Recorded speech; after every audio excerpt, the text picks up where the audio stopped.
Hey everybody, I'm Nick Layton. And I'm Leah Bottima. And we're the hosts of Were You Raised by Wolves? Each week we try to make the world a kinder, nicer place. Well, that's the idea, at least. I mean, we try. Have you ever wondered what to do if you're ghosted? Or what to do when a friend asks you to borrow money? Or the proper way to eat Cheetos? You know, the big questions. So please find Were You Raised by Wolves wherever you listen.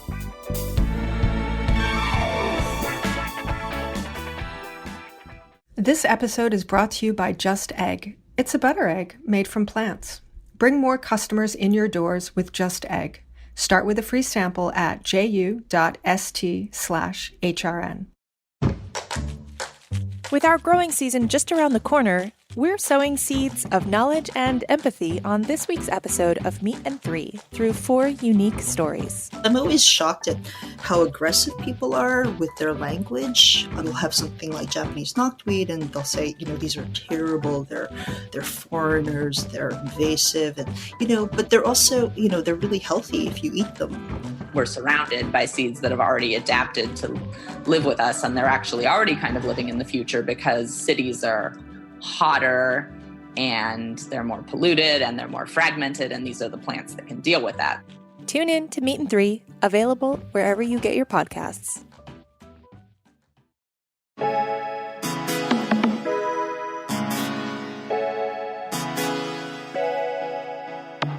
Hi, I'm Eli Sussman, and welcome to The Line here on Heritage Radio. On this episode, I speak with Zarah Khan, the chef of Botanica, which is located in Silver Lake in Los Angeles. A self-described farm and produce nerd, Zarah majored in environmental studies and forestry at University of Washington. Growing up in Seattle, cooking was always part of her family ritual, and she was required to cook dinner one night a week for her family. After working at Delancey in Essex and running the kitchen at London Plain, she made the decision to move to Los Angeles to continue her cooking career. She arrived in LA on March 8th of 2020, expecting a job, a restaurant, and a year much different than what would develop. In this episode, we talk about finding friendship during lockdown in a new city, remaining optimistic even in the midst of a global pandemic, the power of family meal to inspire and how to create dishes, and what it is like to take over a kitchen and lead a business all during COVID. One thing to note, this episode was recorded in January, when indoor and outdoor dining in Los Angeles was paused. Now, here's the episode with Chef Zarah Khan. I was helming the London Plain, which is like one of Matt Dillon's restaurants. It's this beautiful, it was an old bank building and sort of like the old downtown, like historic neighborhood in Seattle. And I was there for a little over 3 years. And then I moved down to LA like March 8th, right before everything shut down. Great timing.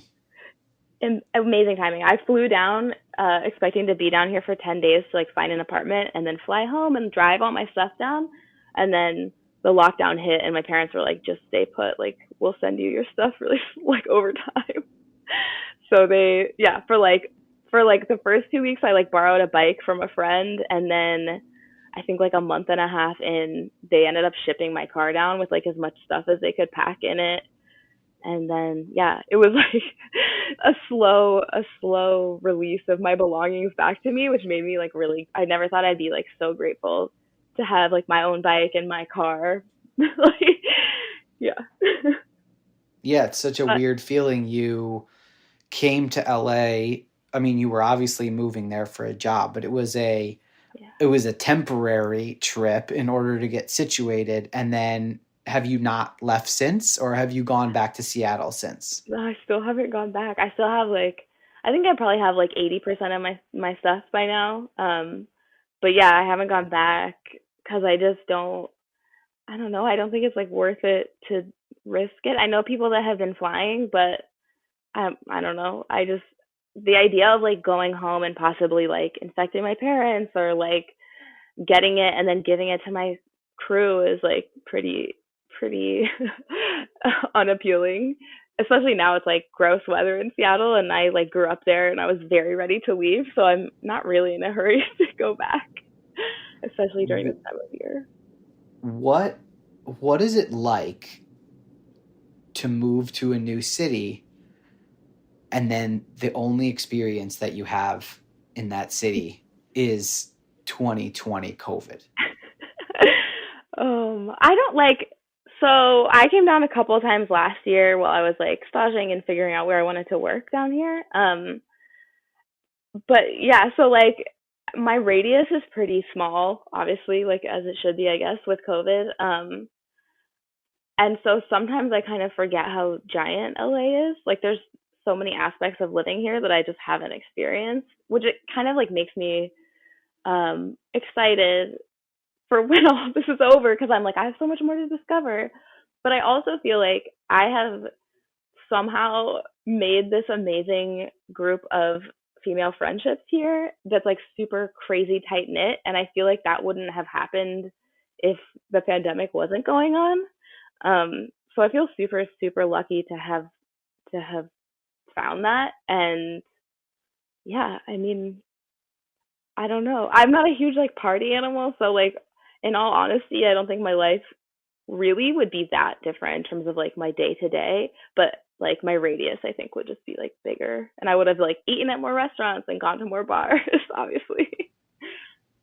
It's interesting that you say that you've been able to find a crew, and it sounds, you sound optimistic about the future, but you also don't sound as down as maybe some folks might expect for someone who basically moved to a city and then got immediately locked down without their belongings. So how did you find those people? Were they friends beforehand? Are they restaurant people that you knew? Because one of the craziest and hardest parts about COVID is been the lack of human interaction. And it's really hard to go long periods of time without going out to restaurants and bars, as you mentioned. So it sounds like that was kind of like this has been a bit of like your saving grace. So how have you been navigating that? How did you find them? And luckily the weather is good in LA, but how have you been able to kind of navigate COVID in a new city with your new group of friends? Yeah, it's kind of funny because there was one day at work where I was like, there's just so much to do. Like, there's just so much. And one of my servers was like, what planet are you living on? And like, I am an optimistic person just like by nature, but like coming from Seattle where you're constantly like combating the weather and like having to hype yourself up to like go for a run when it's been raining all day and it's like 40 degrees outside, I'm just like on cloud nine that I can go for like a 4-mile walk and it's sunny and beautiful and like I could like honestly couldn't really ask for that much more. I love being outside. As far as like my friend group goes, so I knew a couple guys down here when I moved already, and I knew one girl like from Seattle. She had moved like the year before me, but we weren't super tight. It was like our exes were friends, and so we sometimes overlapped.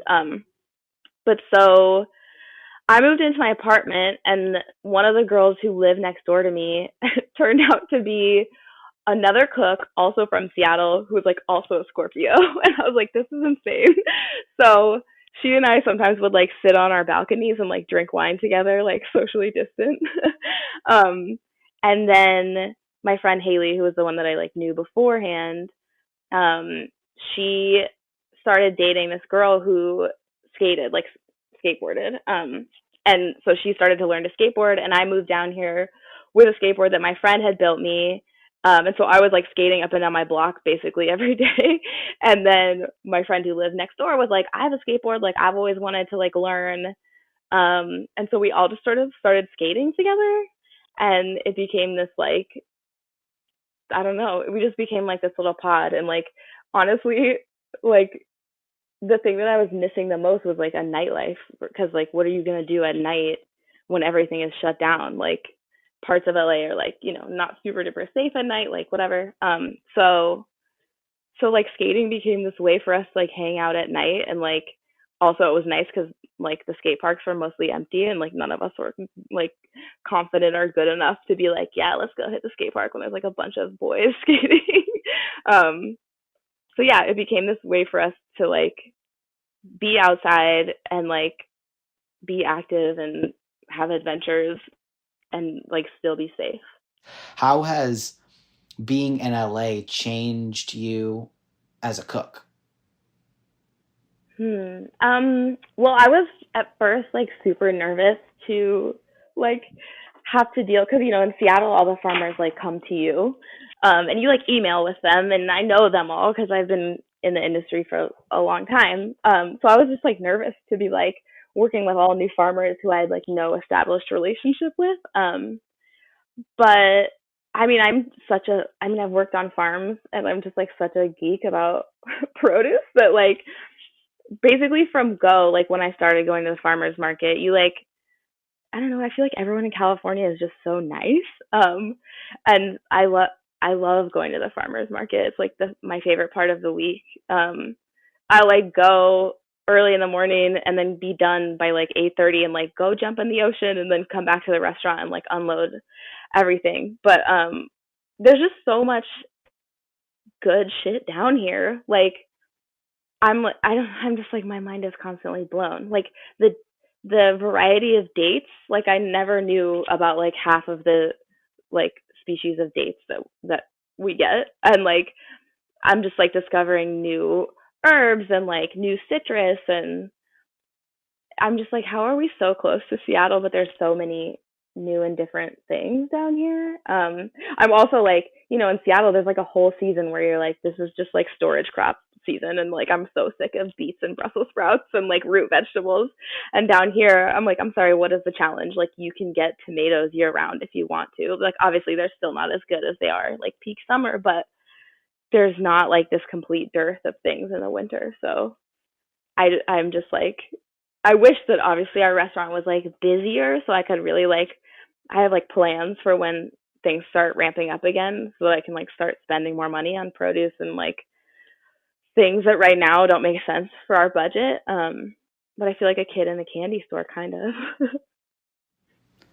How has menu planning and you alluded to cost of goods and just generally trying to get customers to come into Botanica right now to get mostly takeout as it's been for the last couple months. How has that been?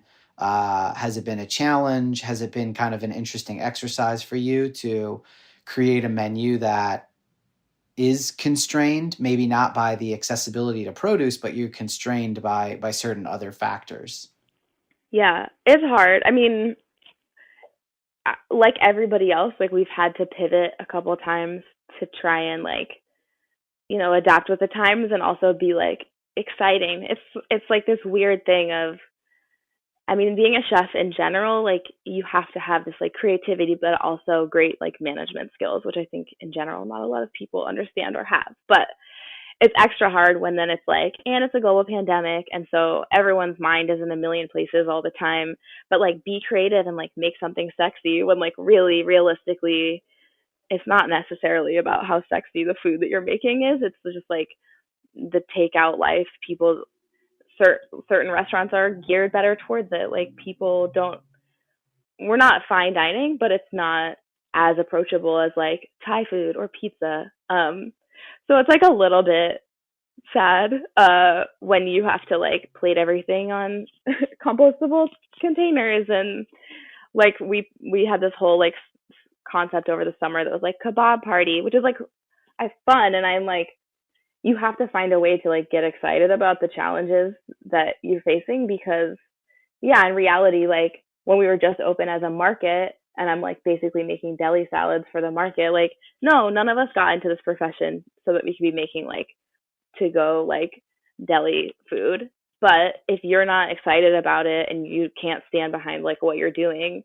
then like what are you doing going to work every day? Like I'm like very I still try and like stay very grateful and be like, this industry is not in a good place at all right now, and like I'm very, very grateful that I have a job. So like I find ways to be excited about stuff even when it's hard, and it's like, yeah, this isn't my like ideal version of work life right now, but I'm one of those people who like loves working. And so when I first moved down and we were closed, and I couldn't go to work every day, I was like, this is a much longer break than I wanted. Like, let me back in.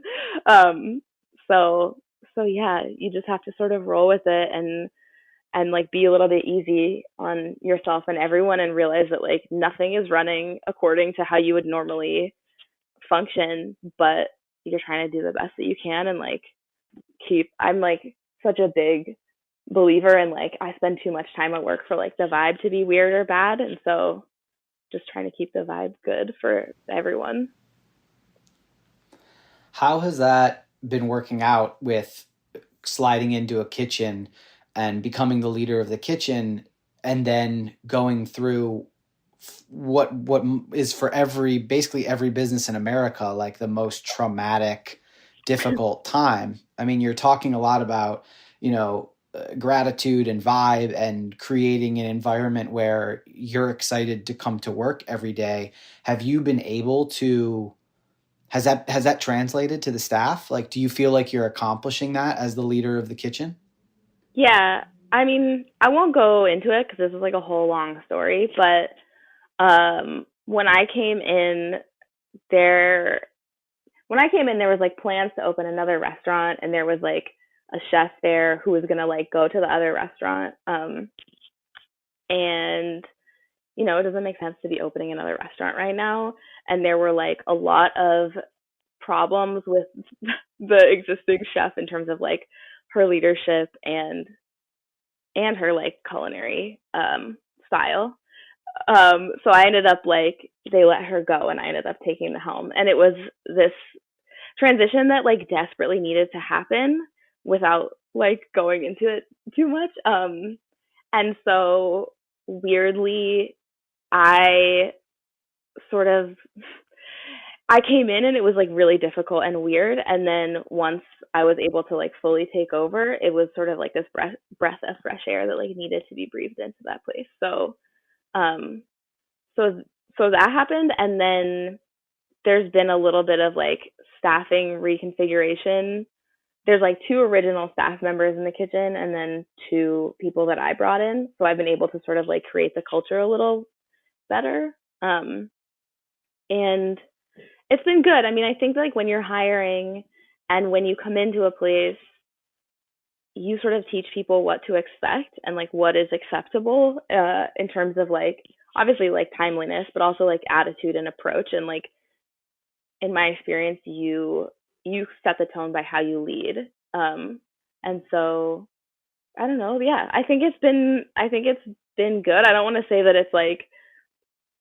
I got like lucky in terms of the fact that I like came in to a place that like sort of needed my positivity, but it has been like a major shift in terms of leadership styles that has been welcomed by everyone from like back of house to front of house. So yeah, it's like definitely the weirdest transition I've ever been a part of, but I have like a sense when I come into a place, like if those people are going to be like my people, like when I started, I was like, I'm going to be here for like a few years. And my friend was like, how can you tell that? And I was like, I just can tell like the intention behind like what we are doing is like unified. Like we sort of got rid of the people that weren't unified in that like common goal, right? And now you hire for and you create like the environment where like there's no room for like people who don't get excited about vegetables. And if you're not interested in like what farm this came from, like this isn't a kitchen for you. And like no hard feelings and no like negativity, but like this is a kitchen where this is the stuff that we care about. And like then you attract people that care about the same thing, if that makes sense. Yeah, it's, the perspective used to be that it was like a top-down system, but it was based on fear and intimidation. Mm-hmm. And now it sounds a little bit like what you're alluding to, and I'll just build on that, is that what my personal hopes are for a top-down system, because there has to be some sort of leadership, but that exists in like a more collaborative top-down way, which is let me explain to you and bring you into the fold about why these decisions are being made, but also this is going to be a desirable, inclusive place to work where your voice is heard. And it seems like people can still flourish and work really productively under that type of environment. It's just, it's taken us a long time to get to this point, and we're very much like we haven't solved it yet. There's obviously kitchens that have tons and tons of problems, but it's cool to hear that you're talking about, okay, well, if this isn't the right fit for you, then that's okay. Like, you can move on, but let me be pretty clear about what type of environment I'm trying to create here. And so where do you think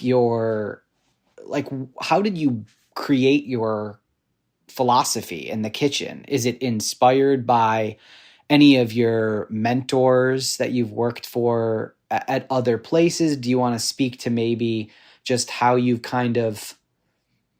grown, not necessarily from a culinary perspective exclusively, but also from becoming a leader who's taken over a kitchen and like feels confident to sort of put your stamp on an existing restaurant? Yeah. I kind of feel like I'm at this place in my life where for like years and years, my ex was also a cook, and he's a white guy, and he always had these like incredible mentors. And we met when we were like 20, and I was like, when is it my turn? When is it my turn? Like, when am I going to get like a cool mentor who like, you know, brings me on a trip with them and like, you know, shows me the ropes. And I was super excited when I moved here because I thought that was going to finally happen. And then it turned out that it like didn't. And so in sort of like becoming a leader at my last restaurant and then taking this over, I've definitely like gotten more comfortable in realizing that like I just have to be the mentor that I always wanted, kind of, which is like this sort of bittersweet thing. But yeah, I feel like I sort of have like one leg in each world, where like I've definitely worked in kitchens where it was like yelling and like belittling and like the aggro like energy. And I was like, I want nothing to fucking do with this. Like, that's awful. And then also like being a millennial where I'm like, you know, I want someone to tell me I'm doing a good job. And then I also like, this is a little wooey, but like I have my like yoga teacher training. Like I've taught yoga for a period of time, and like I just feel like, especially with food, like the energy that exists in the environment that food is prepared like goes into the food, and you can feel it. And like I've worked in open kitchens where the energy wasn't good, and I'm like, people can feel that, people can hear it, they can sense it, and like that's so important to me. From like, you know, if the energy in the kitchen is weird and bad, and if I have bad energy, then like servers aren't going to feel comfortable asking me about something that they don't know in a dish, and then they're not going to do a good job explaining that dish to a table, and then they're not going to like give me feedback from a table, you know, like it just is this whole trickle down thing that I just don't want to be involved in that. Like the reason that I cook, it's like my love language. Like, why would I want to pollute that with like ego or negativity or like anger? Like, we all get angry sometimes, you know, like tensions run high, but I don't want to like fuck up my whole day about it. I don't want to fuck up your whole day about it. Like, I think that, you know, mistakes get made, and as long as they're not like made repeatedly out of laziness, then like they're forgivable and we can move on. Like, lives aren't being lost here. You know, I think a lot of people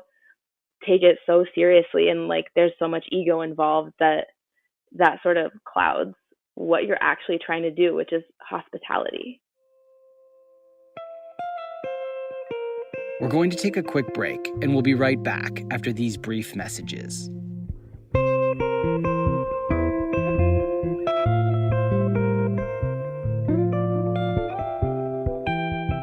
This episode is brought to you by Just Egg. You can't have plant-based breakfast without a plant-based egg. Just Egg is now the fastest growing egg brand in the United States. Bring more plant-based customers into your doors with easy-to-use Just Egg. You can get started with a free sample. Just head to ju.st/HRN. Made from plants, Just Egg is a better egg for you and for the planet. It's healthier, with no cholesterol and less saturated fat. And it's more sustainable. Just Egg uses less water and generates fewer carbon emissions. Most importantly, it's delicious. For our listeners who operate a food service establishment, you can get a sample for free. Head to ju.st/HRN. Just Egg makes a delicious plant-based addition to any menu. It's available as a liquid scramble, great for omelets, frittatas, stir-fries, and French toast. There's also frozen, pre-baked folded version that's ideal for filling breakfast sandwiches or topping salads. Chef Jose Andres called Just Egg mind-blowing, and Bon Appetit says, "So good, I feel guilty eating it." Put the fastest-growing egg brand on your menu. Get a free sample of Just Egg for your restaurant at ju.st/HRN.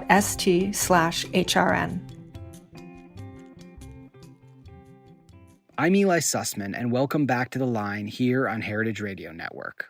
On today's episode, I'm joined by Chef Zarah Khan.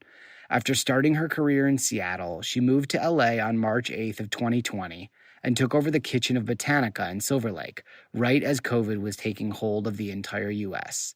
Let's jump back into the conversation. I did a dish at London Plain that was like a special one-off thing that one of my line cooks was like from Guatemala, and she was like making these amazing black beans, and I was like, we have to put these on the menu.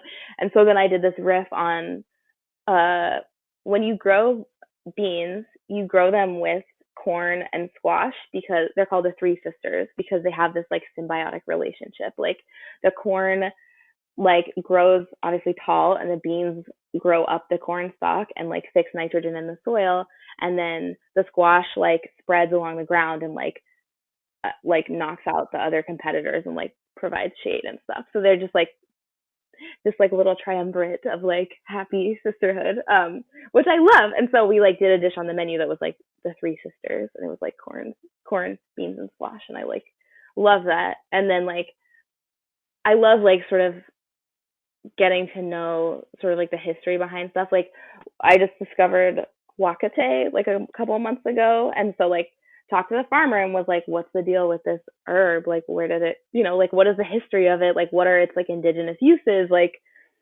whatever. So I like doing that. And then like it's just like excitement is contagious. If I'm like, you guys like listen to this, isn't this cool? Like then my cooks are going to get excited about it too. And then maybe they know something that I don't know. Like I definitely don't claim to know everything. And so, yeah, it's like just that thing of like, I want to be in a environment where we're always learning, and there is so much to learn, and like ask the farmers about, because they know everything. I really just feel like in everything that I do as a chef, I'm like trying to honor the work that they do, because farming is such hard work, and it goes so unrewarded a lot of the time.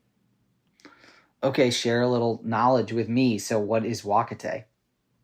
Wakate is also called like Peruvian black mint, and it's like from the Andes, and they use it like it's like antimicrobial or antibacterial, and you can like boil it, and like like the steam from it is good for you, like how eucalyptus is good for you.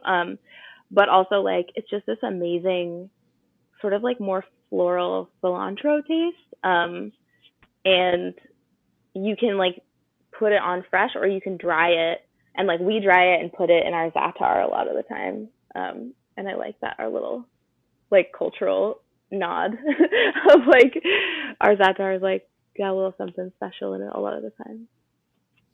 And the cool thing about za'atar is that there isn't really a true set recipe or ratio. So sort of everyone's za'atar from several different countries and even house to house ends up being quite different.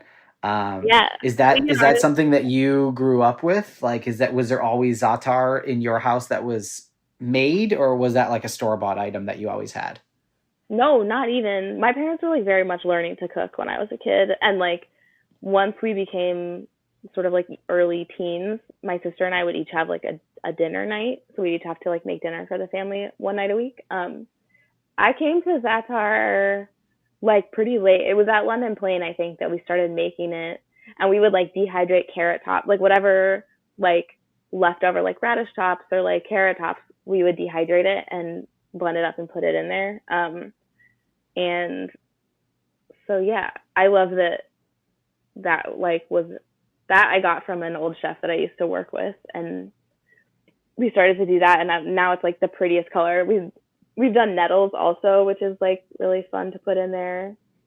Do the dehydrated tops give it like a really earthy dirt flavor? Like, does it carry through at all, that sort of earthiness, or not really? Yeah, so we'll also buy za'atar from my homie Mehdi, who owns this importing company in Seattle called Villa Dorada, which is like the best spices ever in the world. I like came to Botanica and they were using all like La Bois stuff, and I was like, this is all right, but like Villa Dorada is the best.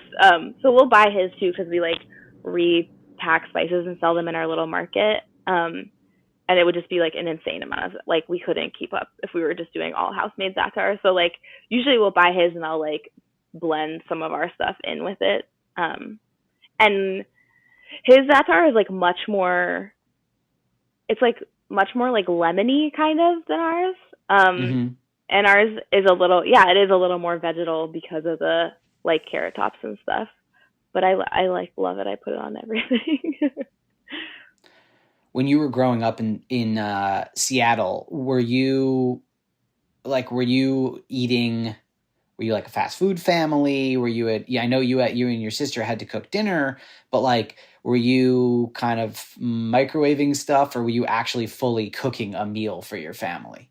No, we were raised like pretty hippie. Like my friends were always super excited to sleep over at my house when we were kids because we had like waffles made from scratch, and I was always excited to sleep over at their house because they had like junk cereal.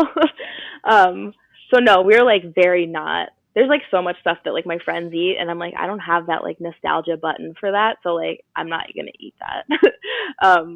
But yeah, we were like pretty hippie. Like everything we cooked, we were actually cooking. Not to say that we were like cooking good stuff when it was like our dinner nights. I made a lot of like niçoise salads. But yeah, I was the only vegetarian in my family. Like I've been like vegetarian, pescatarian since I was like 15. And so that kind of pushed me to cook more inventively because like otherwise, and we weren't like super crazy like meat eaters, but yeah, I don't know. Like I remember having like a boyfriend over in like middle school, and we had falafel, and he was like, "Do you guys like always eat like this?" And I was like, "Yeah." So yeah, like dinner was a big deal to my parents. They like always wanted us to like sit down together as a family and have dinner. How would you kind of describe your menu at Botanica? It's I feel like Mediterranean, Middle Eastern. It's tough to really clearly define what that means because so many restaurants are now calling themselves Mediterranean these days. So can you go a little bit deeper into what influences you in your menu decisions, and then what type of flavors are really exciting you right now, and how that may differentiate you then from what people might consider a Middle Eastern or a different Mediterranean restaurant? Yeah, so it's not like super like traditional stuff. I mean, we have hummus on the menu, but it's like heirloom bean hummus, and we have like our set for our baba ganoush is like, you know, the like spread, and then like pickled Thai eggplant and roasted Japanese eggplant. So it's like three different kinds of eggplant. So it's like a little more than sort of you can like, I mean, on the menu it literally is like smoky eggplant, and then it's like we love eggplant because like we do, and then it's like pickled and roasted. So it's a little more like playful than I think, I don't know, than like straight ahead like Middle Eastern Mediterranean restaurants. And then I don't know, we have like a couple different salads. We have a fattoush. We make our own laffa, and then like the laffa, like the day old laffa, we like cut up and like toss in olive oil and toast, and then that's the like bread element of the fattoush. And then yeah, we have like a lamb kefta, which like I don't eat meat, but you know, it's like I feel like it's just like in my blood to like lamb. Like lamb is the only meat that I'm like I want to eat this. And then I love fish, so there'll always be a seafood dish on the menu, and it kind of just like rotates with whatever is exciting. And at the moment, I guess, like the current fish that I made like a green curry for family meal. A lot of stuff like comes from family meal, where you're like kind of testing stuff out and like you'll be like, I have an idea. Like if you have enough time that day to be like, I have this idea and like this is what I'm craving, or I saw something and like let me like throw it together and like see. So I made like a green curry one day and I was like, oh yeah. And then my girl Sana, who owns Diaspora, which is like a direct trade spice import company, she introduced me to gunpowder, which is like, I'm like getting really into it. I don't know if you like want all this specific shit, but I'm like still hyped on this, so I'll tell you. She introduced me to gunpowder, which is like red lentils and then like sesame and spices and chilies that are like all ground up, and then they eat it with like bread and ghee, and you just like sort of dip. But I was like, what if we made like my version of gunpowder, which like has like toasted coconut in it as well, and then like crusted a piece of fish in it and like seared it, and then it went on like this green curry set. So that's what the fish set is, which I'm like hyped on. Yeah, it's like Middle Eastern Mediterranean, but it's also like inspired by sort of like, I don't know, like the cultures that you experience in your day-to-day life. Like I always, the kitchen is always full of like Mexicans and Guatemalans, and so that's sort of my secondary flavor palette that I pull from a lot, because like, I don't know, that's like the food I've come up sort of cooking with. Like there's always like someone will like slide you a taco and be like, this is family meal or whatever, and that shit is good. Like my favorite salsa I learned to make from a dishwasher at a previous job, and I made it here, and all the Mexicans like freaked out and they were like, how are you not Mexican? But yeah, that's awesome. I love that when stuff comes from family meal. It is a really good testing ground, and it's an awesome way to just get pretty good, honest feedback from people on whether there's something there. I'm wondering, how do dishes end up on the menu that have protein in them? Do you conceptualize of those dishes and then have somebody else taste it, or do you taste meat but not eat meat? How does that work as a vegetarian? Yeah, I taste it. Most of the time I spit it out. The lamb sometimes I won't spit out. But yeah, I mean, just because I don't eat it doesn't mean I can't like think about how I would eat it, like I'm not so sensitive that I'm like, I can't even break down this chicken, like don't show me blood. Like, I've come up being the only girl in kitchens a lot of the time, and like I'm already a pain in the ass because I don't eat meat. Like I'm not gonna like make a bigger deal out of it. Like I already have to do a lot of work to try and fit in, and so I'm not gonna be like squeamish and weird about meat shit. Yeah, and so it is kind of just like, how would I want to eat it? And then yeah, I'll like taste it, I guess. Yeah. Is there ever anything that you are like really excited about that you are considering putting on the menu, but like it doesn't fit at Botanica, so you don't put it on the menu? Or does anything kind of go as long as like you're excited about it and the flavors are good? So far the only sort of thing that has come up is like, will that work for takeout, kind of. I feel pretty lucky that the owners and I have a good relationship and there's like trust there. So I do have a lot of creative control. I mean, like there's a fucking green curry on the menu. Like I think that we are also like aligned in our food philosophy, and our like styles of how we all want to eat are all the same, which is cool. So they were like, yeah, fuck it up. Throw a green curry on there. It's delicious. Yeah. And I think like it's a fine line, right? Of like, you don't want to be confusing to people where you have like all different cuisines or whatever, but to a certain extent, if it tastes good and you like it, like other people will like it too. How has takeout been going? Are people that were regulars at Botanica coming in a lot and treating you as sort of like an extension of their kitchen? Are you on delivery platforms now and like trying to expand your customer base? Because it's just, you said at the way beginning of the conversation that you have had to pivot quite a few times. So I'm wondering just what's the state of the union of Botanica? How are things standing right now when in LA you can't have anyone come inside and you can't have outdoor dining, right? Like as of January, you still can't do outdoor dining. Yeah, still no. We had like, I don't know, a month or two of outdoor dining, like this brief little beautiful, oh my God, the patio's full moments. But yeah, now we're back to takeout life, which is not nearly as busy as it was when people could come do outdoor dining. We have some people who are like diehard regulars still, and that's like really cool. Um, but yeah, I mean, my experience at Botanica has only been during COVID time, so I'm not like really super familiar with like who our regulars used to be and who they still are. Like I know who we have now, but um, yeah, from like what the owners have talked about, it's a lot of people from outside the neighborhood also who are like coming to get food.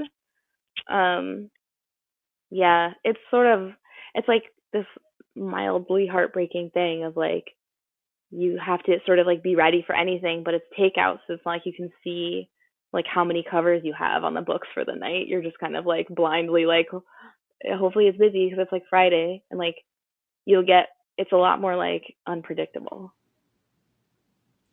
Are you finding that not just customers, but like you and your friends, are you traveling further distances to try restaurants and to go get food, either because there's just not as much stuff to do, so it's kind of an adventure or it's an activity, or is it the opposite? Are you staying much closer to home because of COVID and people aren't necessarily traveling as much far distances to various parts of LA because it is truly a driving city.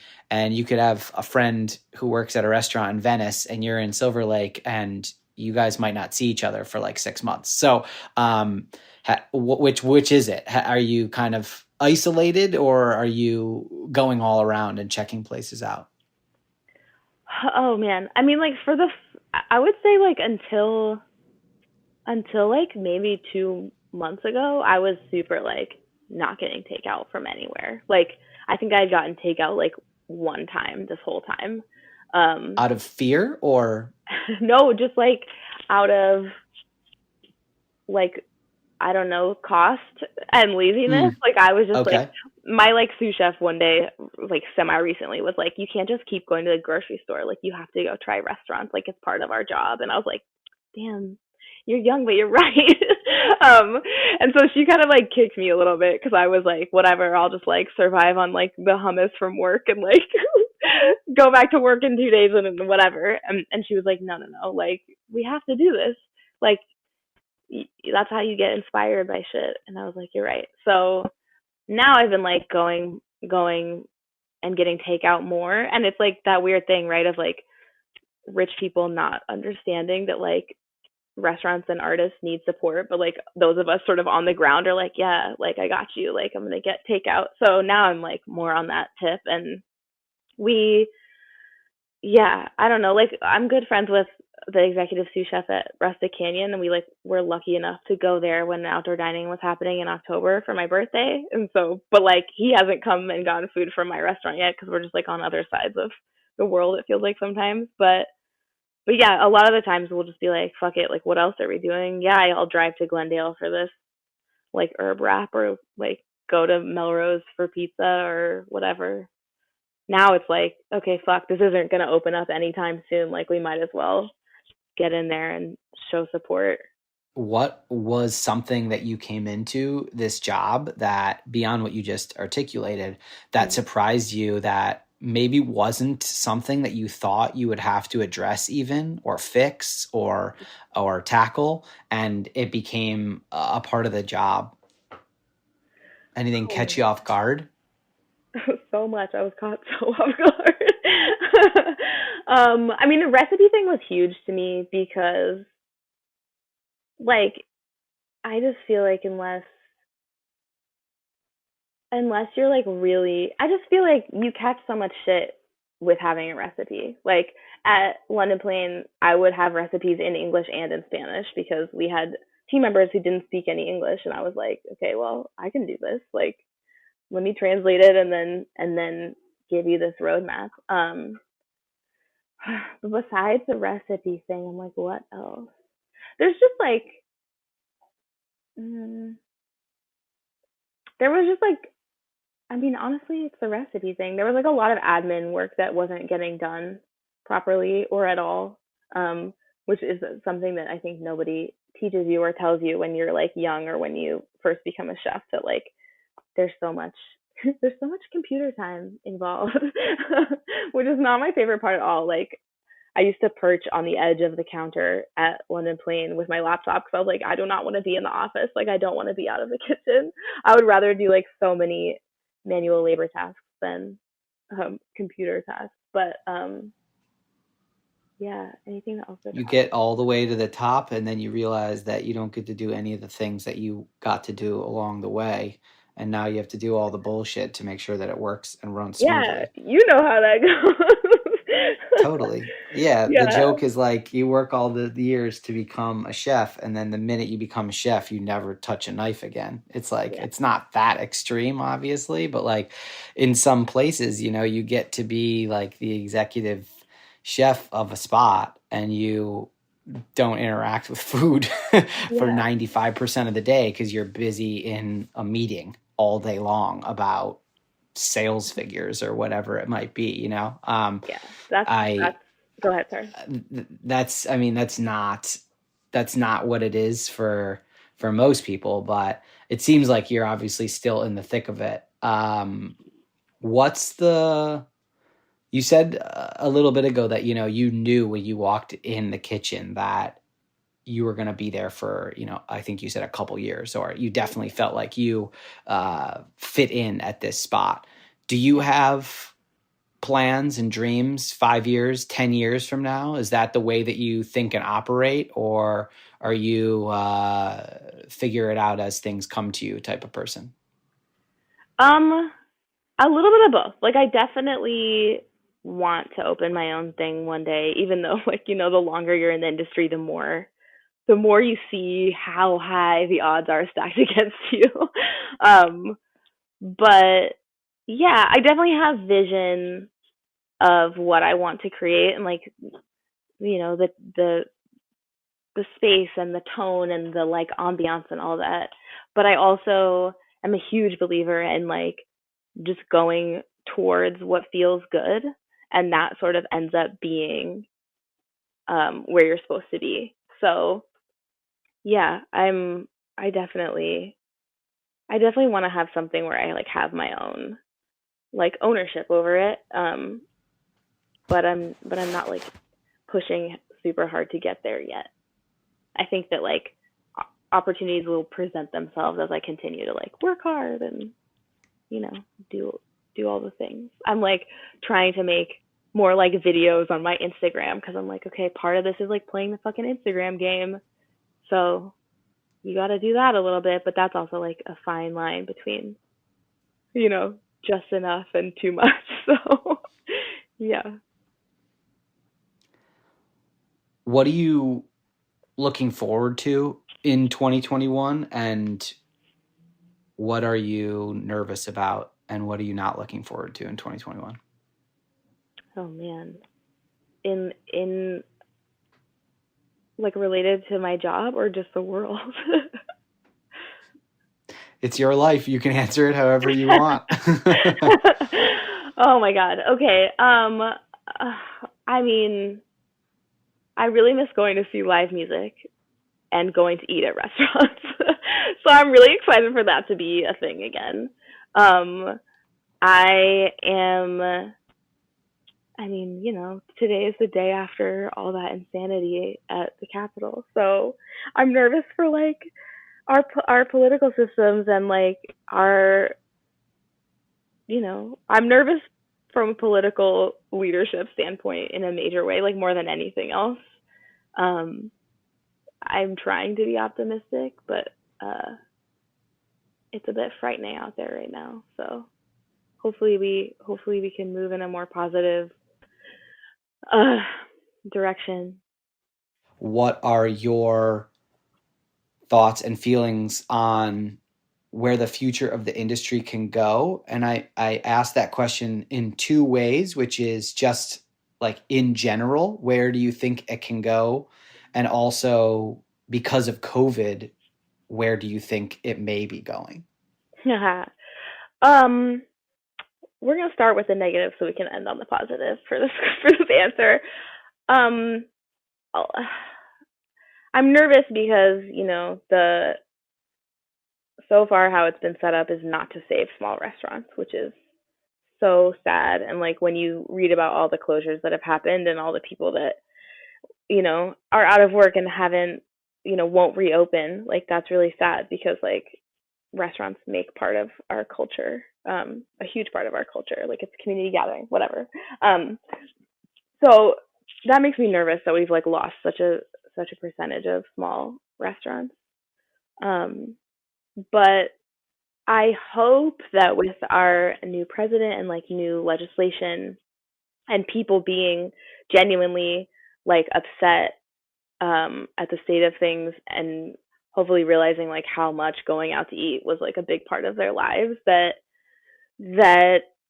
we sort of gain momentum, or we continue to sort of gain momentum in this way that aligns with sort of the increased accountability that's been happening in restaurants. Like I think there's a lot less toxic sort of workplaces in restaurants than there used to be. And so hopefully with the support that we need financially, like that will continue to just like working conditions will continue to get better. And like, I don't know, people will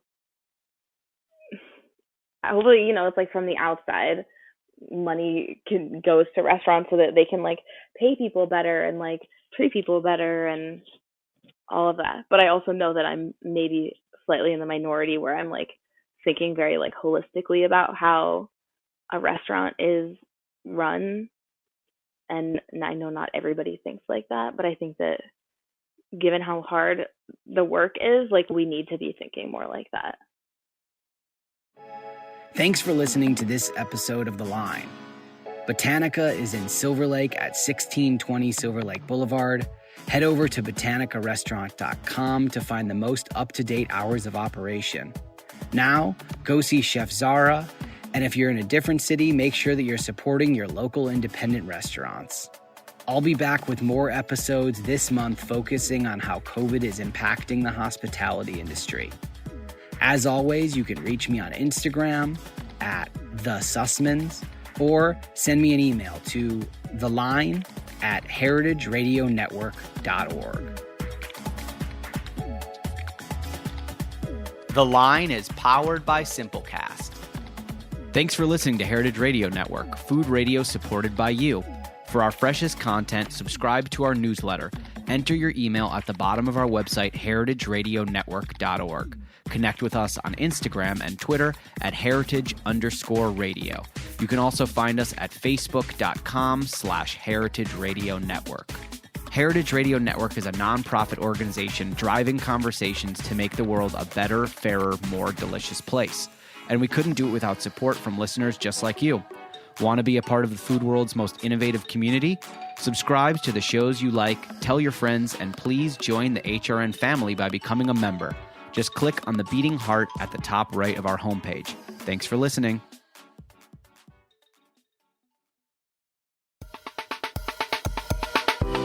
I want to tell you about a new podcast called Amuse News. Publishing multiple days a week, Amuse News is your source for food news, interviews from around the food world, and more. On the show, we'll be engaging with food storytellers, from chefs to advocates to people working in the field, and many more. Find Amuse News wherever you get your podcasts. Amuse News is a destination for everyone who's looking for a new, insightful look into the world of food.